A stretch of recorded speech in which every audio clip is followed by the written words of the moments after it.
Alright, so the first thing you're going to do when you get a vehicle that's overheating, we're specifically talking about a Cavalier, we want to do the head gasket test. Now this isn't 100%, but it's a good chance. Now these particular vehicles use an expansion tank, which this one right here has. So with the vehicle nice and cold, of course I've already let all the water out of this, but with the vehicle nice and cool, make sure you've got a nice level of fluid in here.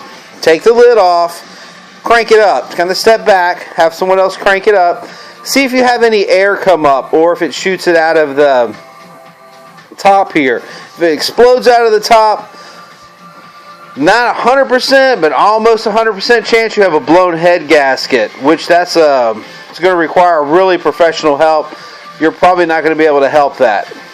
Alright, so and only do that test when the car is ice cold. Like, make sure it ain't ran. Like, let it sit overnight and then test it.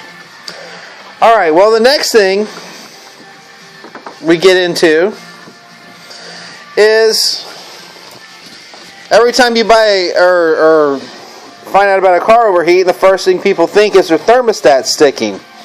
In this car's particular case, one of its problems was the thermostat was absolutely sticking.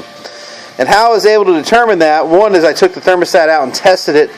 But another quick way to test this is, if you see right here, this is your thermostat housing. When the car's been running for more than 15 minutes, the car should be at temperature, and it's given the time. If you notice you have a temperature gauge in there, if it's over 180 degrees, that's all the thermostats are rated for. So you should be able to touch this hose right here, and if it's ice cold, and this right here is burning hot, and you can see the temperature gauge inside the vehicle is over 180 degrees, especially 190, 200, and that hose is cold, you have a bad thermostat. That's problem number one. Alright, the next thing that can be a possibility, if you notice here we have a fan. Well, how do you test a fan? Well, there's a couple ways to test a fan. The first and easiest thing to do is, when the car's at idle, turn your AC on. If the fan turns on when the AC button is on, then you have a good fan, generally speaking. Now, a few hints. The fan is also controlled by the electronic coolant temperature sensor, or the engine coolant temperature sensor. I'm making up words here just to make so they sound good, I guess. But the ECT tells the computer, hey, the car's too hot, turn on the fan. When does that happen? It happens at 230 degrees, which is really way too hot. If a car's getting that hot, it's pretty warm already. The fans will cycle between the temperature of 230 and not kick back off till the temperature reaches 210. The safe operating for this car, I like to see them in the 185s, 190s, but a lot of people, you know, if they're running around, driving around town, it's nothing to see them sitting around 200, 195 mark, 205, maybe if it's crazy. But more times than not, the fan's not going to be your issue. But just in case it is, turn the AC on. If it turns on, it isn't. Alright, now the next thing that could be is a clogged radiator. With the AC fan on, you could put your hand down here and you could feel different areas of the radiator and see if one of them feels hot and the other one feels cold. Or that would tell you whether the whole thing's, you know, if the thermostat's working right and it's filling up in the radiator like it's supposed to, then that's going to let you know that the thermostat's good, so maybe looking at a bad radiator. You can also take this little shield off right here. Takes a couple little clips, and you can put your hand right down in front of it and kind of feel it and see if you feel any cool spots and hot spots.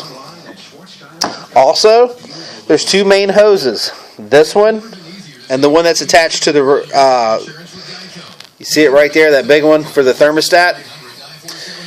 If you put water hose on one end of those hoses or the other one, the water should blow out the other end. If it don't, you have a clog. So now we've discussed radiator, thermostat, possible head gasket. Now here's the other one that really gets people they don't even know exist. And this would be how to bleed this vehicle. if you notice right here, you have this heater pipe coming off the thermostat. You follow it around, and hidden right here is this little bleeder right here. You see that? You can take that thing off, or you can unscrew it after the car's ran for a little while. Turn the car off, and when you unscrew it, I believe it's a 7mm. If you hear a little air hissing, that means you had an air block. Let the car run again, and anyway, that's how you get air out of the lines. Alright guys, I really hope this kind of helps somebody do something on this 2.2 Cavalier. And you know, I hate to say it, but if you've got a sweet smell coming out of the smell of antifreeze coming out of the exhaust, that's a head gasket. You can also put a compression tester in the engine, check all 4 cylinders. But real simply, pop the lid on the reservoir tank or the expansion tank over there. If she busts out of there wide open, you probably got some serious engine problems. But if not, guys, I really wish you the best of luck on this, and I hope you can kind of figure out what's going on with your car. Maybe these few little tips will help. All right, thank you so much. Peace.